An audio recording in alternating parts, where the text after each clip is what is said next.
Welcome to CLIC Connect. I'm your host, Craig Sullivan, and I'd like to thank our production partners, Red Roof Franchising and Chicago Title National Commercial Services Group. They've been supporting the shows from the beginning, and we appreciate their help. Thank you very much. Now, we've got Mr. Calvin Tilokee, Revpar Media, recent transplant to the Golden State in all of our sunshine. So he is part of the group that is replenishing that 1.1% that left for Texas and other states. So Calvin, welcome to the show. How are you, my friend? Craig, thanks for having me. I'm doing great. As you can see, I got on my beach attire. I have I've taken to California like a fish to water. So you guys are stuck with me now. That's a good thing. It is a better place with you in it, my friend. And you know what? You're really going to appreciate that move in January. December, January, February. I know you don't have a snow shovel, so you're good. Nope, I got rid of the snow shovel. I got rid of the umbrellas. I got rid of the ice scraper for the car. That all stayed in New York. There you go. Those guys can use it. I have no use for them anymore. Absolutely. So, Calvin, let's just jump right into this. Yeah. Would you do me a favor and tell the audience about Revpar Media and what you do, please? Yeah, absolutely. So I started Revpar Media during the pandemic. I was my background is in hospitality and hotels. I worked for 20 years. Obviously, you may be able to tell from the name, in revenue management about half of that time. Through that time, I started my own Instagram pages.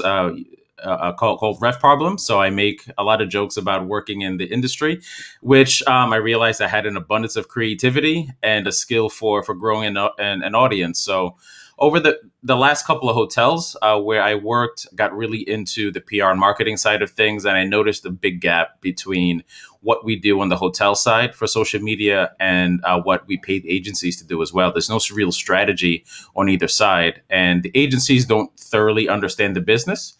And on the hotel side, we don't possess the creativity or the social media acumen. So here I am stuck right in the middle of being able to do both of those things. So that was the brainchild of my agency. And when I was laid off from my job, I decided I'm just going to go full steam ahead with this. I'd had a few clients on the side for the last couple of years, but I had nothing but time, once that happened. So I just went full steam ahead. And, here we are. I love it. A side hustle, a creator. You've also got a podcast. You were recording your show earlier today. And it has been that life-changing moment, but it still kept you in the industry that you love and that you can help. Now, all fairness and transparency, Calvin and I are talking about him helping with both CLIC Connect and the conference as well. And, he's also good friends with my brother from another mother, Mr. Glenn Hausman, the voice of hospitality. So Calvin gets it. I mean, I think you're right. There's a huge disconnect, social media, getting the messaging out. And your time, I think, is now. I think the next 24, 36 months in particular, you've got the opportunity to have a huge impact, whether it's a boutique hotel or an independent, a branded full-service destination resort or a select service, to help them, to get their messaging out, get this, what's going on in the area, what's happening at the hotel, and, how are you crafting some of those messages is really the question I want to ask you. Sure. Yeah. I mean, I consider myself a digital storyteller. That's, you call that the tagline or the slogan for it. And because I feel storytelling is the most important part of creating connections with people. And, we don't, as an industry, we're not looking at our social media pages through that lens. And your guest journey, that's where it starts now. As soon as that guest finds you on Instagram, your guest journey has begun. If they leave you a comment, if they send you a DM and you're not getting back to them, they'll find another place to stay.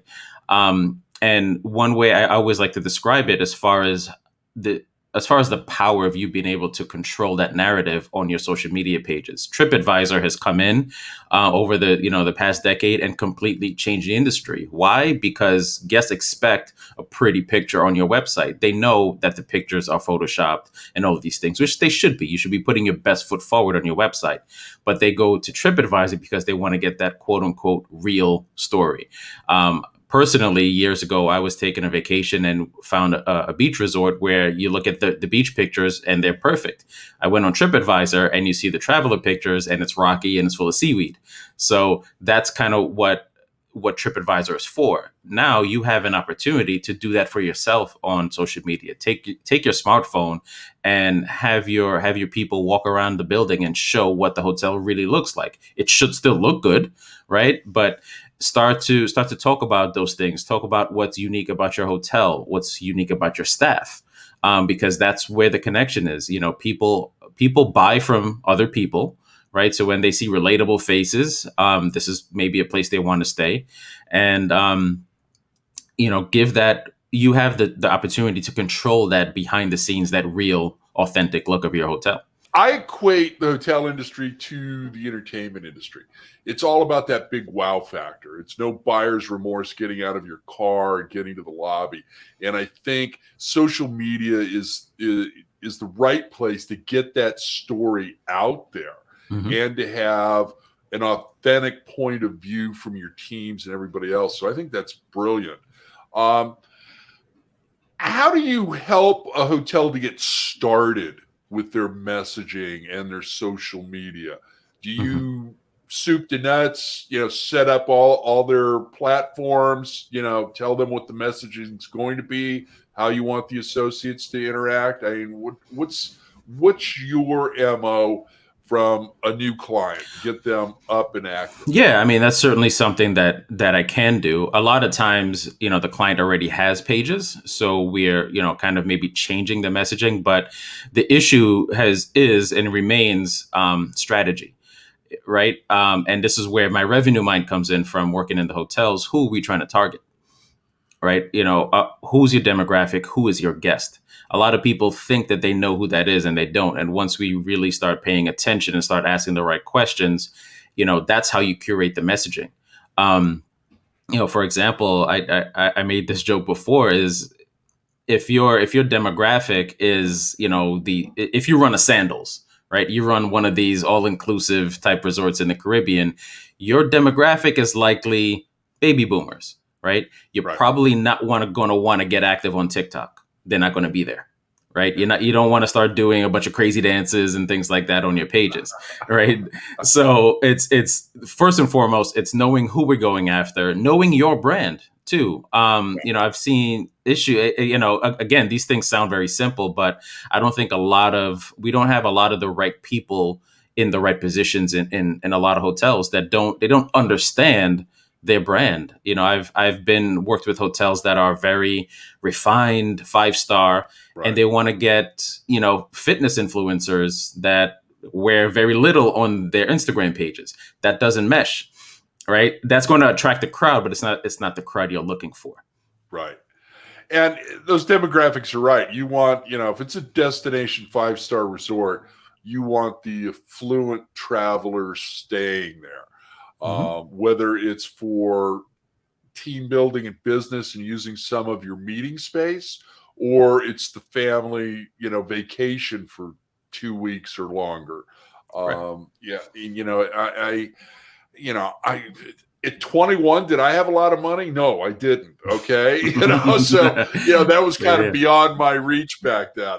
Well, let me ask you, Calvin, what's it like working with a branded hotel? Is there like an entire do's and don't list? And do you have to get approval from the brands on the social media side? Or is that still pretty much wide open territory for you to just really focus on that hotel, whether it's a Marriott, Hilton, Hyatt, IHG, or whatever the case may be? Yeah, in my experience so far, it's been fairly wide open, because your Instagram pages, your social media pages are going to be designated for that particular hotel. It's different if you're doing it for an entire brand, but if your page is really on on that particular hotel, you can kind of do what you want. And that's what you want to do, because you want to talk about one thing I always promote is talking about your staff, right? This is why Right. people show up.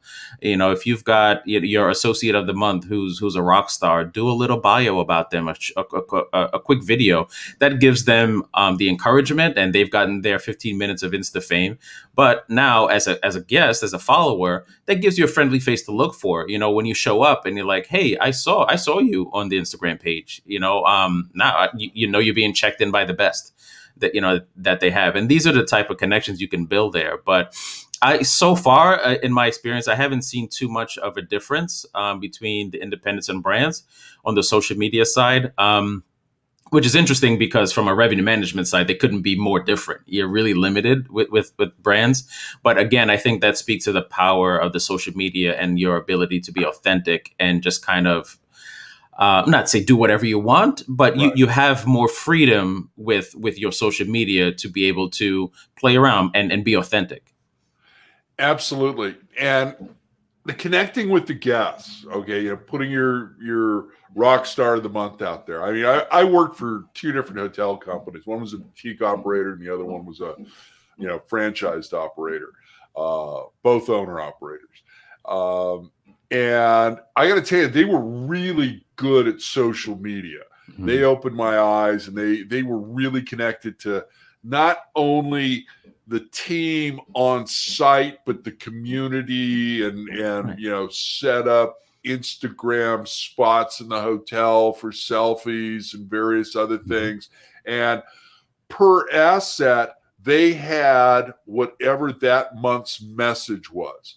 If they were a beach hotel in the Central Coast, they had their messaging of what was going on in all the communities, within a quick drive. Mm-hmm. If they were in Phoenix, Arizona, and not making fun of themselves in 300-degree temperature in July, they were running, things on their pool and other amenities that were there, and, some of the fine dining nearby.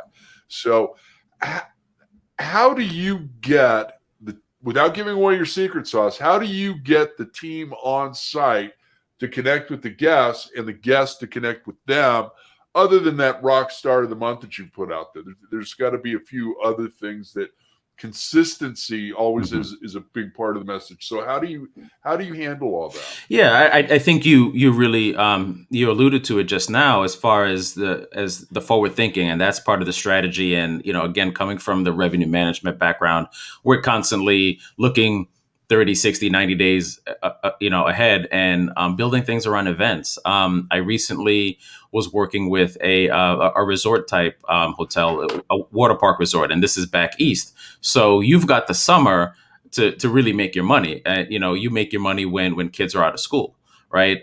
So right now, July, August through Labor Day, you don't have to worry about selling rooms. But what happens after that, right? So from a revenue management standpoint, that person needs to be looking at that right now. So for example, what you start doing on your social media, start targeting stay-at-home, people who homeschool, right? People, some of these different camps and things like that in your neighborhood that need things for kids to do during the week. That's how you're going to start filling some of those dead spots. But now you start putting that through your social media. You need to start feeding that in soon, so that way you're not waiting until September 5th or whenever Labor Day is this year. I'm sorry. You wait until that Tuesday to say, hey, what are we going to do, right? Yeah, I agree, and it's interesting to watch those meetings and get them planned, and then the execution of the strategy and getting the team involved. Exactly. So, my friend, we are out of time. So how about a shameless plug? How can everybody get a hold of you, and where can they find your show? Let's tell them about your podcast as well, Calvin. Sure. Shameless plugs are my favorite kind. You can find me on Instagram at Revpar Media, which is where I give periodic social media tips. As well, I am the co-host of a show called Revenue Hacks every Wednesday. You can find us live on LinkedIn and YouTube, where we discuss all things hospitality, and I bring my social media expertise to that show as well. Perfect. My friend, you've got an open invitation to come back anytime you want. Thank you for joining the conversation today. I appreciate it. Yeah, thank you, man. Thanks for having me. Take care, Calvin. I'd like to thank our production partners again. Red Roof Franchising and Chicago Titles National Commercial Services Group. They're there to help you. I hope you call them. Please do. Tell them that producer Danny and I sent you. They'd love to hear from you. And please follow us on LinkedIn, Twitter, Facebook, Instagram, and please subscribe to our YouTube channel and smash the bell there for updates. We always drop the episodes there first. And we've got CLIC 5 live and in person coming up on October 5th at the JW Marriott in the Anaheim Resort, the new crown jewel of the Anaheim Resort area. So join us there. There's a promo code on the bottom of the screen, CLIC 5. That'll get you a discount, and we look forward to seeing you there. So please remember to be kind, share your knowledge, and go be amazing.